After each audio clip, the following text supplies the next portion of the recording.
שלום, אני דוקטור ניר אמיר מאיזימד, המרכז לרפואה משולבת מבית איזי שפירא.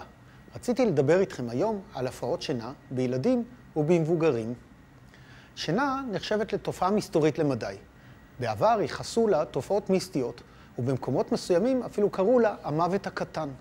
היום מבינים על הפיזיולוגיה של השינה הרבה יותר, ולמרות שרב הנסתר על הגלוי, אנחנו לא מטילים ספק בנחיצות שלה. בלי שנת לילה מרעננת, נפגעת הערנות שלנו, נפגע הזיכרון קצר הטווח, נפגע מצב הרוח ואפילו מערכות גוף שונות. בילדים, השינה נחוצה גם בשביל הגדילה.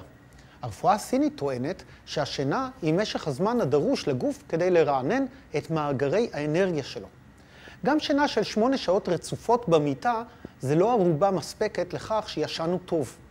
יכול להיות שאדם נוחר בשעות הלילה, והשינה שלו מלווה בהפסקות נשימה שפוגעות בחמצון המוח, הלב והרקמות. שינה כזו לאורך זמן יכולה להשפיע על איכות החיים שלנו, לפגוע במצב הרוח ולפגוע בבריאות הכללית. במקרים שונים כדאי לפנות לרופא משפחה או רופא מומחה למעבדת שינה. התייעצות עם אחד הרופאים האלה תשלול בעיות קשות ותאפשר קידום הפתרון של הבעיה. התייעצות עם מטפל מעולם הרפואה המשולבת יכול להקנות לנו כלים לשנת לילה איכותית הרבה יותר.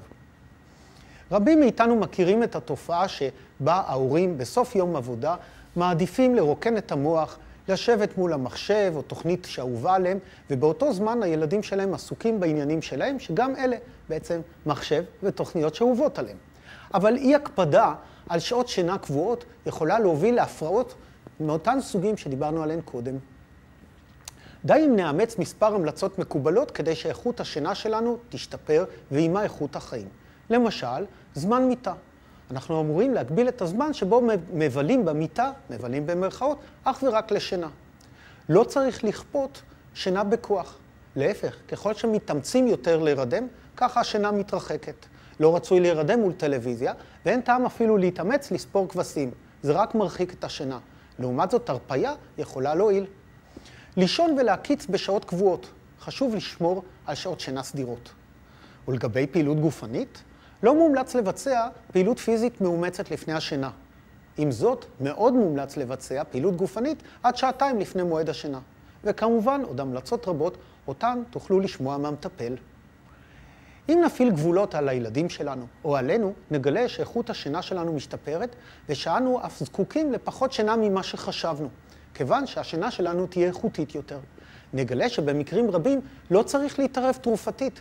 שילוב של טיפולים של מגע כמו שיאצו טווינה או רפלקסולוגיה, צמחים או דיקור, כל אלה עשויים להספיק.